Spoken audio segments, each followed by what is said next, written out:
Hi hi మీకు ఒక మంచి టేస్టీ బ్రేక్ఫాస్ట్ చెప్పేస్తాను రండి. మా ఇంట్లో 2 డేస్ నుండి పెరుగు బాగా పులిసిపోతుందండి. అది నేను పడేయకుండా దోశలు అయితే వేసేస్తున్నాను. ఇక ఎలా ప్రిపేర్ చేయాలో చూసేద్దాం. మార్నింగే 1/2 kg రేషన్ బియ్యం తీసుకొని బాగా కడిగేసి ఆ బియ్యం మునిగేంత వరకు ఈ పులిసిన పెరుగు వేసుకోవాలి. 1/2 kg బియ్యానికి 2 స్పూన్స్ మెంతులు వేసుకోవాలి. అదే కేజీ బియ్యం అయితే 4 స్పూన్స్ వేసుకోవాలి. మెంతులు వేసాక మూత పెట్టి నియర్లీ 4 to 5 అవర్స్ నానపెట్టేయండి. ఈవినింగ్ గ్రైండ్ చేశాక 1 గ్లాస్ అటుకులు వేసి ఫ్రిడ్జ్ లో పెట్టకుండా నైట్ అంతా నానపెట్టాలి. మార్నింగే చూసుకుంటే ఈ పిండి బాగా నానిపోతుందండి.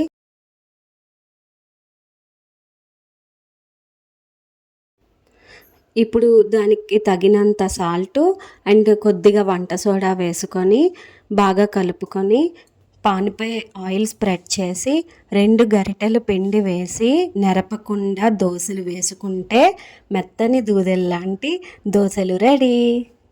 ఈ దోశలలోకి అల్లం చట్నీ కానీ ఉల్లి చట్నీ కానీ సర్వ్ చేసుకుంటే టేస్ట్ చాలా బాగుంటుంది. ఈ వీడియో మీకు నచ్చినట్లయితే ఒక లైక్ చేయండి. Bye. Thank you. Thanks for watching.